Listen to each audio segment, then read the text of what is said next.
Non, je te dis qu'une voiture peut être une arme. Et d'ailleurs, aujourd'hui, les voitures tuent plus que les fusils, plus que les fusils de chasse. Oui, moi, je comprends ce que tu dis, Fred, sauf que ça l'est pas. C'est ça le problème, c'est que la voiture n'est pas une arme. Elle n'est pas destinée à tuer. Elle tue plus. Oui, non, mais elle n'est pas. Je veux dire que quand on la construit, on se dit pas tiens, on va faire ça parce que ça c'est pour tuer.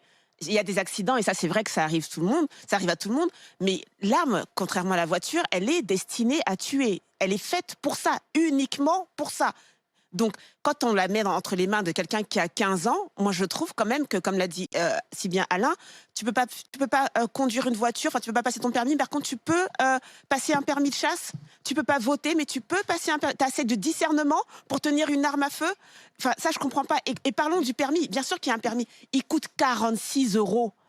46 €. Tu sais combien ça coûte un permis de conduire? Bah oui, mais c'est démocratique. C'est le président Macron qui a divisé le prix par deux du permis. Donc tu es pour réserver la chasse aux privilégiés. Absolument pas. Absolument pas. Quand tu sais à quel point beaucoup de jeunes, notamment dans ces milieux, dans ces campagnes-là, ont besoin de conduire aussi pour se rendre en ville, pour trouver un travail, etc. Et que ça leur coûte au minimum, allez, 800 €, 900 €. Et encore, je suis gentille. Des fois, on tire jusqu'à 3 000 € parce que tu le rates, etc. Et tu me dis qu'à 46 €, ça s'appelle un permis? Non, ça c'est donné. Tu m'excuseras. Ça c'est un bonbon qu'on donne à un enfant. Tiens, 46 €. On ne donne pas à n'importe qui le permis de chasse. Tu connais pas le sujet. Oui. Franchement, c'est très compliqué de passer son permis de chasse. J'ai regardé. Il y a des règles. En combien de temps? Je ne sais pas combien ça dure. En tout cas, je peux dire que c'est très sérieux. 24 heures. Donc moi, vraiment, je suis désolée. Un mineur. En plus, le pire, c'est que pour cette jeune fille, c'est dramatique. Le traumatisme qu'elle a d'avoir. Elle est toujours en garde à vue, d'ailleurs. Voilà, garde à vue. Parce que pour elle s'est dit, bah tiens, je vais m'inscrire à la chasse. Elle est extrêmement choquée. Un loisir.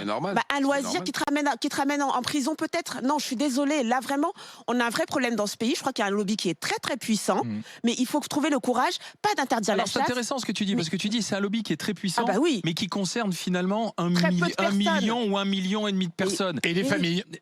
Oui, les familles, mais tu sais, le peuple, il veut se balader le week-end, tu vois, le peuple, il a envie, quand il a terminé de travailler, 35 heures, 39 heures, 40 heures, pouvoir se balader en forêt. Le peuple, il a aussi le droit à la forêt. Le peuple qui chasse pas, hein, il a aussi le droit à la forêt. Et vraiment, sans interdire, je crois qu'il faut enlever un jour où le peuple peut aller se balader en forêt sans avoir peur, sans craindre. C'est important quand même. Qu'est-ce que ça fait un jour, je veux dire, pendant la saison de chasse, qu'est-ce que ça fait? Alors, c'est même la finalité de la chasse. C'est pas la mort quand même. Et en plus, là, on est en pleine campagne électorale, campagne présidentielle, avec des propositions qui sont faites. Autant les écouter, autant en débattre, autant voir si c'est possible. Parce que finalement, regarde, aujourd'hui, tu as deux camps qui sont face à face, qui semblent irréconciliables, et il n'y a pas de débat possible. Tu as les anti-chasses et tu as les chasseurs. Et là, maintenant, tout le monde est face à face en chien de fusil, prêt à se mordre l'un de l'autre. Donc, si on veut éviter, si tu veux, un jour, que presque on en vienne aux mains avec des anti-chasses qui se mettent au milieu de battus. C'est déjà arrivé. Plusieurs fois. Autant essayer de réfléchir, de discuter, pas dans un non systématique, Joël Dagosseri. Moi, je pense que c'est même dans l'intérêt des chasseurs de pouvoir proposer, par exemple, un jour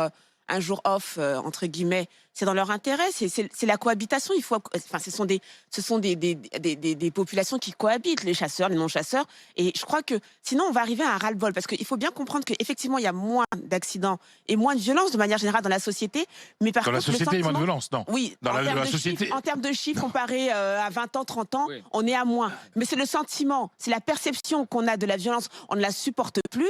Et ça, il faut que les chasseurs l'entendent. Ça veut dire que même si, effectivement, ils tuent beaucoup moins, il faut qu'on comprenne que dans une période où les gens ne vont supporter de moins en moins d'entendre qu'une jeune femme de 25 ans ou un monsieur qui roule, le côté balle perdue, tu te rends compte à quel point c'est tellement injuste et mais c'est horrible, bien sûr. Donc je crois que c'est même dans leur intérêt qu'ils proposent qu'ils aillent eux-mêmes au devant de solutions pour cohabiter dans le milieu rural. Nous sommes avec Willy, Joël Dagosseri. Non, mais encore une fois, là, venant de Willy, il n'y a pas de proposition. Ils ne sont pas à l'initiative d'une proposition pour améliorer les choses.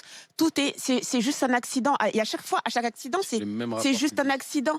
Et je veux bien que ce soit ultra réglementé, mais j'aurais voulu savoir, et peut-être parce que je ne sais pas du tout, hein, mais j'aurais voulu savoir, dans la réglementation actuelle, de quoi sont-ils à l'initiative? Sont-ils des fois est-ce qu'ils proposent des restrictions eux-mêmes ou est-ce qu'on leur impose des restrictions? C'est pas la même chose. Par exemple, dans les forêts domaniales, c'est-à-dire publiques, c'est un jour par semaine la chasse. Mais oui, mais est-ce que ça vient? Est-ce que c'est à l'initiative de l'État et du pouvoir public ou c'est à l'initiative des chasseurs? Je pense qu'il y a une réflexion à avoir aujourd'hui pour de vrai sur l'âge, sur les mineurs. Non, et puis